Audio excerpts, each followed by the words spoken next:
de volta com Memórias do Poder Legislativo. A gente continua a nossa entrevista com o deputado Hamilton Pereira, um homem que passou 20 anos aqui na Assembleia Legislativa.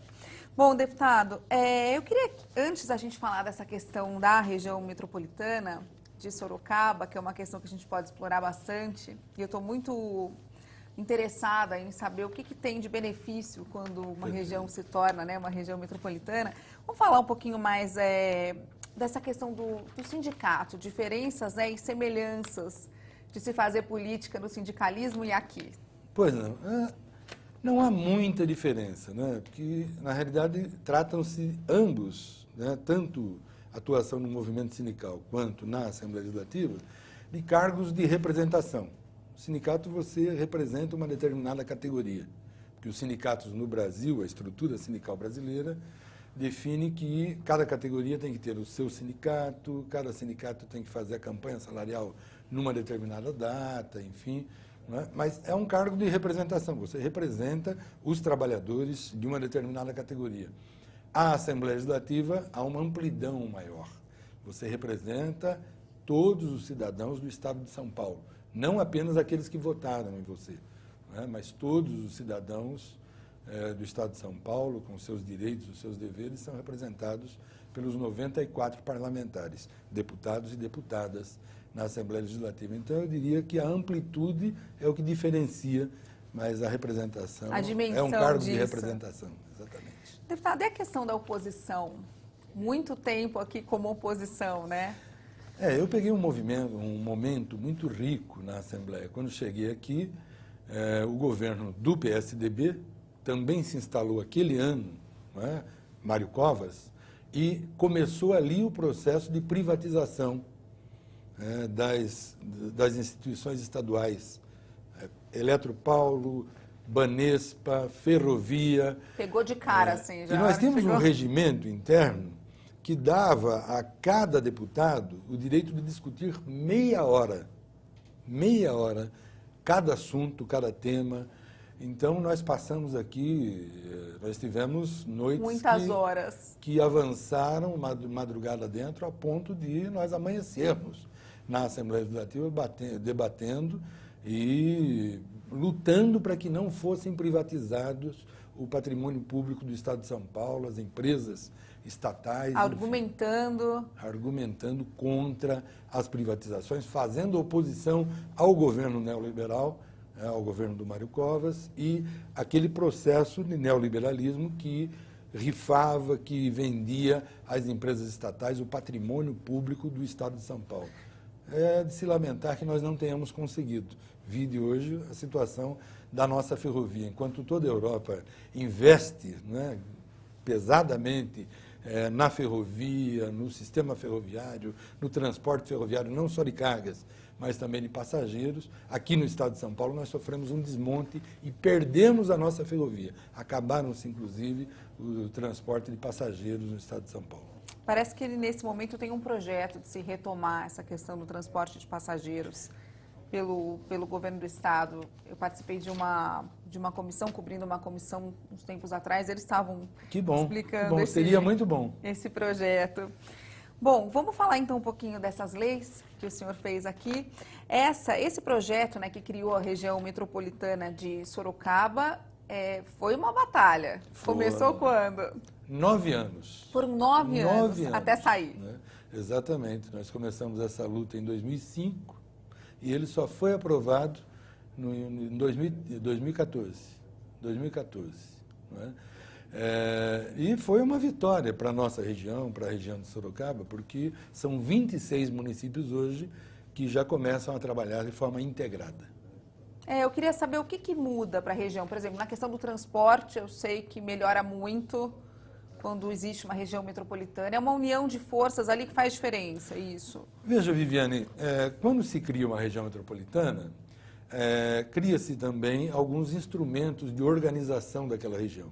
Então, Conselho de Desenvolvimento Metropolitano, composto por todos os 26 prefeitos e prefeitas da região de Sorocaba. Cria-se uma agência para o planejamento do desenvolvimento metropolitano e um fundo de desenvolvimento metropolitano. É por dentro desses instrumentos, né, do Conselho de Desenvolvimento, da agência e do fundo, que passam os consórcios intermunicipais. Consórcio para o transporte. Porque existe um aspecto que é chamado de pendularidade regional. Pessoas que moram no município e trabalham no outro. Pessoas que moram no município estudam no outro. Então, quando você faz um consórcio de transporte intermunicipal, você propicia que você tenha uma tarifa única, por exemplo, para pessoas que moram em municípios diferentes, né, e que estudam e têm que se deslocar para estudar ou trabalhar em outro município. O lixo. Lixo hoje é um desafio, eu diria que é um dos grandes desafios do século XXI, porque é uma coisa insana. Cada município, às vezes, inutilizar uma área estratégica do município para fazer o seu aterro sanitário, que tem um certo tempo de vida útil, depois se esgota, satura.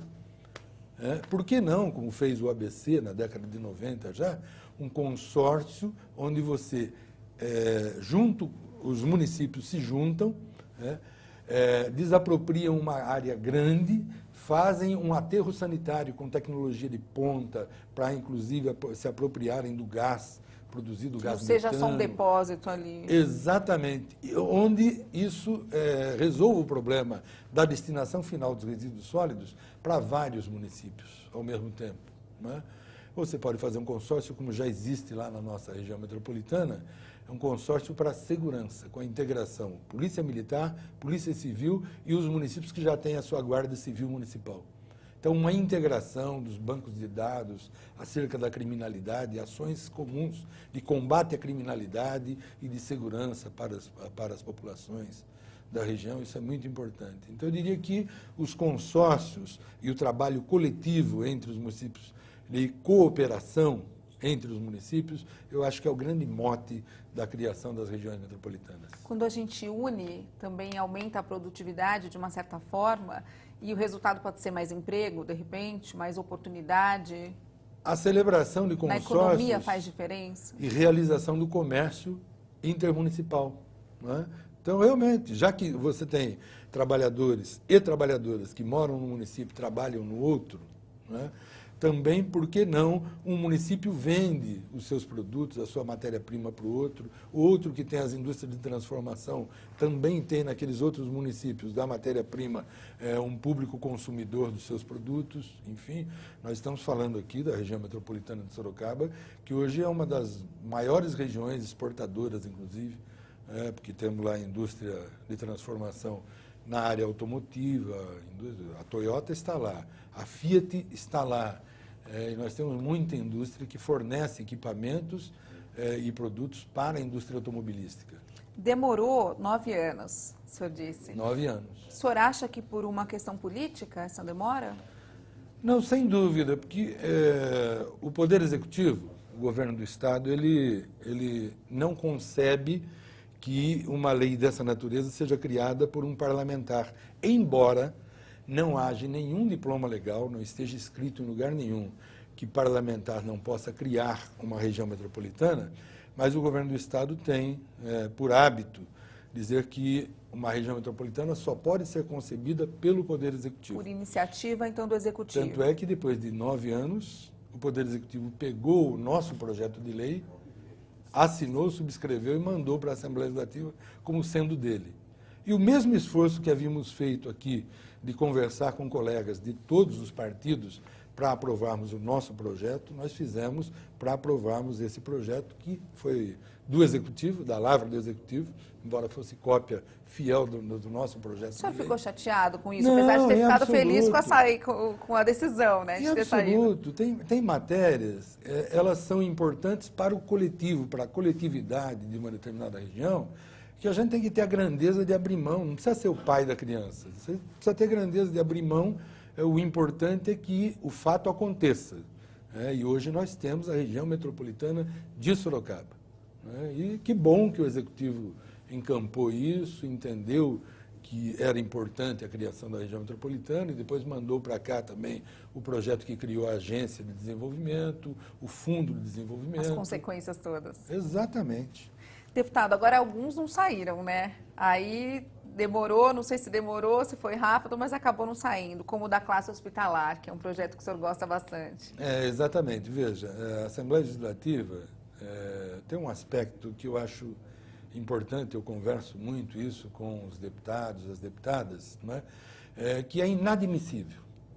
O quê? O papel do Poder Legislativo é a elaboração de leis e fiscalização dos atos do Executivo. Como é que você pode, numa casa de leis, numa casa cujo papel fundamental é criar leis, elaborar a legislação do Estado de São Paulo, você ter, pelo menos quando eu deixei o meu mandato aqui, no último dia 14 de março de 2015, nós tínhamos 867 vetos na ordem do dia da Assembleia Legislativa. Ou seja, projetos de parlamentares que foram aprovados e na hora de serem sancionados, o governador veta o projeto ao invés de sancioná-los. Por outro lado, então, a aprovação... é uma aberração. É uma aberração. Quer dizer, o Poder Legislativo acaba sendo tolhido pelo Poder Executivo de elaborar as leis do Estado. O senhor acha que o contrário também acontece? Uma aprovação quase que total dos projetos que vêm do Executivo? Absolutamente. Aliás, a imensa maioria dos projetos que são aprovados na Assembleia Legislativa são da lavra do Executivo. Por que será que isso acontece, deputado? É estranho. Eu não sei se isso ocorre em outros estados, mas no estado de São Paulo, que é o maior estado, o estado mais rico da federação, nós temos uma Assembleia Legislativa que é o maior parlamento depois da Câmara Federal. O maior parlamento estadual é aqui, a Assembleia Legislativa do Estado de São Paulo, e, no entanto, ela é tolhida no seu papel de elaborar leis pelo Poder Executivo, que acaba vetando a maioria das leis que são produzidas aqui. E eu tive muitos vetos. Um deles, o projeto de lei onde a gente propõe a criação de classes hospitalares. Eu sei que a ciência política está muito interessada em estudar essa relação entre a Assembleia Legislativa e governo do Estado, assim como estuda a relação do governo federal, né, do Poder Executivo com a Câmara dos Deputados, que é uma relação também que às vezes está mais para cá, às vezes está mais para lá, mas muda. Não, é bom que se diga, na Câmara Federal nós temos hoje 3.000 vetos do Poder Executivo, da Presidência da República, sobre projetos de parlamentares também. São 3.000. 3.000. Pelo menos era, os últimos dados que eu consegui reunir. Alguns outros projetos que eu queria que o senhor falasse, como o Escola da Família. O Escola da Família, a menina dos olhos do meu mandato, né, Lei 10.312 de 1999, como que criamos a Escola da Família? Na realidade, nós observamos que lá no interior do Estado começou a aumentar essa ocorrência de agressões contra a escola. Jovens que pulavam o muro. Para depredar, o senhor fala? Depredar, para pichar a escola. Nós visitamos algumas escolas, nós recebemos denúncias, e fomos verificar, jovens pulavam o muro da escola nos finais de semana, arrombavam a despensa onde estavam guardados os produtos da merenda escolar, e ou furtavam ou danificavam. Eu fui numa escola uma vez em que eles tinham arrombado a despensa e tinham espalhado, rasgado pacotes de macarrão, de arroz, de feijão, espalhado pelo pátio da escola.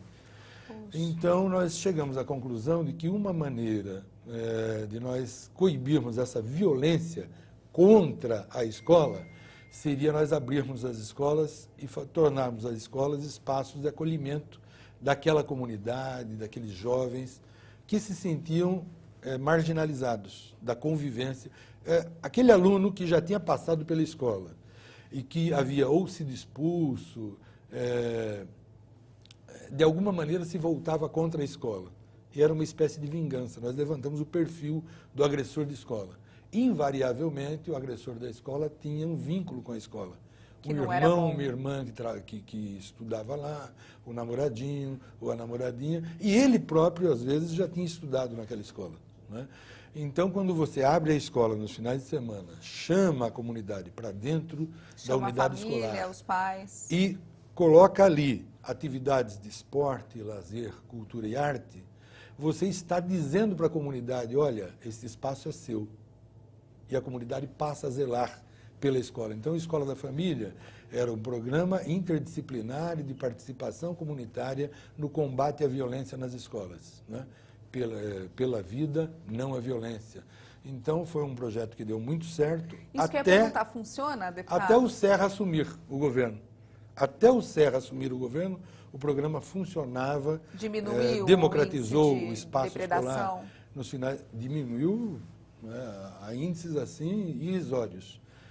Aí o Serra vira governador do estado e corta 50% de todos os recursos que garantiam a bola de futebol para os meninos jogarem, a rede,